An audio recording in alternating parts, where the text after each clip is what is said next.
தனுசு ராசி அன்பர்களே, இன்று குலதெய்வ வழிபாடுகள் இன்றும் உங்களுக்கு சிறப்பு சேர்க்கின்ற காலகட்டமாக ஒன்று. உங்கள் ராசிக்கு 6ஆம் இடத்தில் சந்திர பகவான் பயணிக்கும் காலகட்டத்தில் வேலை ரீதியாக அதிக கவனம் செலுத்த வேண்டிய காலகட்டம்.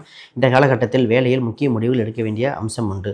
குறிப்பாக மதியத்துக்கு பின் இன்று விரயத்திலிருந்து லாபம் சம்பாதிக்க மனதுக்கு ஆறுதலான நல்ல விஷயங்கள் நடக்கிற காலகட்டம். உங்கள் ராசிக்கு 3ஆம் இடத்தில் 5 கிரக சேர்க்கைகள் இன்று அள்ளி கொடுக்கின்ற தைரியத்தை வளர்க்கின்ற நாளாக உண்டு. குறிப்பாக சூரியன், புதன், சுக்கிரன், ராகு, செவ்வாய் என்ற பகவான், இத்தனை கிரகங்கள் இருக்கும் கால தைரிய ஸ்தானம் வலுப்படுகின்றன. முயற்சி அனைத்தும் உங்களுக்கு உறுதுணையாக இருக்கின்றன. குறிப்பாக இன்ற காலத்தில் தாயின் உடல்நிலையும் வீடு சம்பந்தப்பட்ட இடித்து செய்யக்கூடிய ஆல்ட்ரேஷன் சம்பந்தப்பட்ட வேலைகள் இன்று அனுகூலமாக இருக்கும். வண்டி வாகனத்துக்கு குறிப்பாக இன்ஜின் ஆயில் சேஞ்ச் செய்வது, சர்வீஸ் செய்வது, இது போன்றது ரொம்ப முக்கியமான காலகட்டம் ஒன்று. வண்டி வாகனத்தை கவனமாக இருந்தாலே இன்று முக்கியம். உங்களுக்கு ஏற்பட்டிருந்த பல் தொந்தரவு, உடல் உபாதைகள் இன்று நலமாக மாறுகிற காலகட்டம் ஒன்று. தொழில் ரீதியாக விருத்தி செய்பவர்கள் தொழிலை விருத்தி செய்ய விளம்பரங்கள் கொடுத்த இன்று அனுகூலமாக இருக்கிற காலகட்டம் வந்துவிட்டன.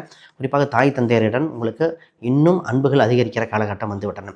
இந்த காலகட்டத்தில் உங்களுக்கு ராசி எண்ணாக நிறமாக இருப்பது 9 மற்றும் மெரூன், சிவப்பு நிறங்கள் மிகுந்த யோகத்தை கொடுக்கின்றன. இன்று நீங்கள் வழிபட வேண்டிய தெய்வமாக பைரவர் வழிபாடு, கால பைரவர் வழிபாடு செய்தால் இன்றும் நிச்சயமாக பொன் நாளாக மாறிவிடும்.